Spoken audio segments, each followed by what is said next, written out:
माता सावित्रीबाई फुले जब मात्र 7 वर्ष की थी तब उनके हाथ एक इंग्लिश की किताब लगी, अंग्रेजी की बुक लगी और उसके पन्ने पलट रही। इतने में उन पर नजर उनके पिता की पड़ती है और वो उनके हाथ से किताब छीनकर खिड़की के बाहर फेंक देते हैं, क्योंकि उस समय महिलाओं के लिए पढ़ना लिखना पाप समझा जाता था। SC ST OBC के पुरुषों के लिए और सारी महिलाओं के लिए पढ़ने लिखने का कोई अधिकार नहीं था। और उनकी 9 वर्ष की अल्पायु में आप समझ सकती हैं कि 9 वर्ष की कितनी कम उम्र होती है। चूंकि उस समय बाल विवाह प्रचलित था, 9 वर्ष की उम्र में उनकी शादी हो जाती है। संजोग कहिए, उनका सौभाग्य कहिए कि उनकी शादी ज्योतिबा फुले से हुई। और जब शादी होती है तो ये इच्छा को वो ज्योतिबा फुले के सामने रखती हैं। और जब ज्योतिबा फुले खेतों में काम कर रहे होते हैं तो जब खाना लेके माता सावित्रीबाई फुले जाती हैं खेतों में तो अपने साथ वो किताब भी रख कर ले जाती। किताब रख कर ले जाती हैं तो ज्योतिबा फुले वहाँ उनको कुछ टास्क दिए होते हैं, वो कहते हैं उन्हें पढ़ाने लगते हैं। जब घर से बाहर वो खेतों में उनको पढ़ाते हैं,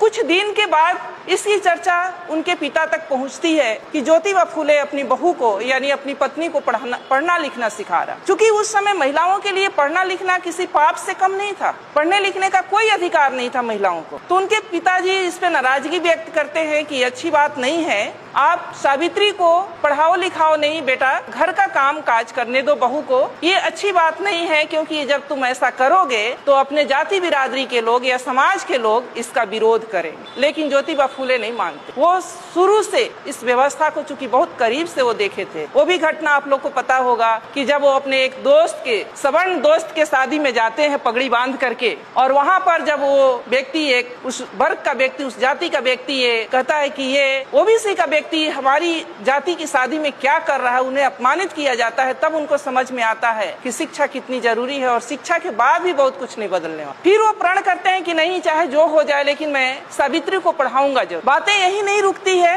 एक दिन उनके पिता उनके सामने एक शर्त रखते हैं कि या तो बहू को यानी सावित्री को पढ़ाना लिखाना छोड़ दो या तो मेरा घर छोड़ दो। उस समय सावित्री बाई भी हक्के बक्के रह जाती हैं कि पिता समान ससुर 2 तरह की शर्त रख दिए, या तो मैं पढ़ना लिखना छोड़ दूं या पति के साथ मैं घर को छोड़ दूं। ज्योतिबा फुले कहते हैं कि डरने की बात नहीं है, हम पढ़ना लिखना नहीं छोड़ेंगे, तुम्हें पढ़ना लिखना है और हम पिता का घर छोड़ेंगे। उस समय बिना झिझक बिना कुछ लिए वो अपने माता पिता का घर ज्योतिबा माता सावित्रीबाई फुले के साथ छोड़कर घर से निकल जाते।